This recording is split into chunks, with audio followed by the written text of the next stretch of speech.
오늘 우리가 같이 나눌 본문은 이사야에서 30장 18절에서 33절까지의 말씀입니다.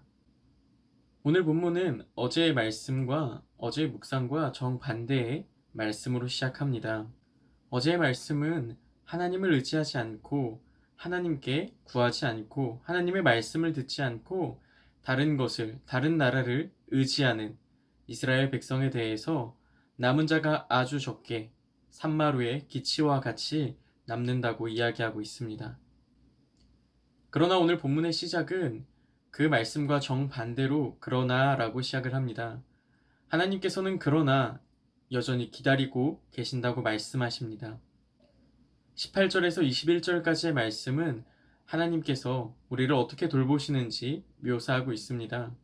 20절의 말씀처럼 하나님께서는 우리에게 환난의 떡과 고생의 물을 주시지만 그러나 하나님이 친히 우리와 동행하시어서 그 바른 길을 알려주신다고 말씀하고 계십니다. 이렇게 영적으로만 우리를 인도하시는 것이 아니라 우리를 육적으로 또한 공급한다고 말씀하고 계십니다. 23절부터는 하나님께서 우리를 어떻게 육적으로도 공급하시는지 볼 수 있습니다. 땅에 뿌린 종자에 비를 주시고 풍성하고 기름지게 하십니다. 여호와의 날에는 햇빛이 7배나 되는 것 같이 그 하나님의 영광을 볼 수가 있습니다. 우리는 코로나라고 하는 전대미문의 상황에 놓여 있습니다.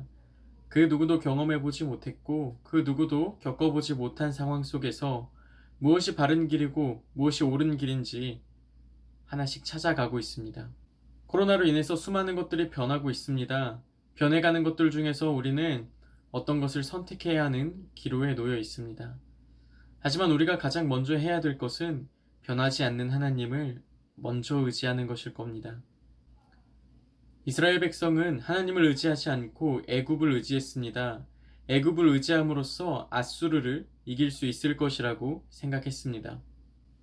하지만 하나님의 계획은 그렇지 않았습니다. 하나님의 계획은 애굽도 아니고 아수르도 아니고 오직 하나님을 의지하는 것이었습니다. 오직 하나님을 의지함으로 애굽도 이기고 아수르 또한 이기는 계획을 가지고 계셨죠. 우리의 삶도 이러해야겠습니다. 우리의 눈에는 의지할 것들이 많아 보입니다. 우리가 손을 내밀면 붙잡을 것들이 많아 보입니다. 그것들이 마치 우리를 구원해 줄 것처럼 보이기도 합니다. 우리가 손을 뻗고 그것을 잡을 때에 우리의 삶이 평안해지고 우리의 삶이 더 좋아질 것이라고 기대합니다. 그러나 우리가 의지할 분은 오직 한 분, 하나님이신 것을 우리는 알고 있습니다.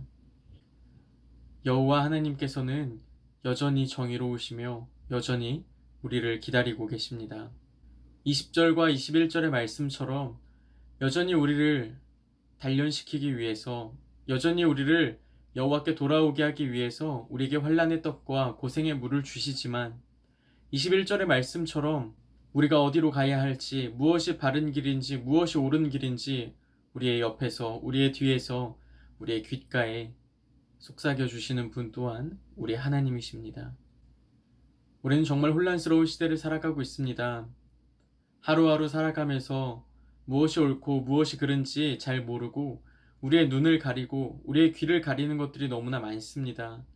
그럴 때일수록 우리가 다른 것들, 우리가 보고 우리가 듣는 것에 의지하는 것이 아니라 오직 하나님으로부터 하나님이 알려주시는, 하나님께서 보여주시는 것들로 그 하나님의 계획을 걸어가는 우리가 되었으면 좋겠습니다.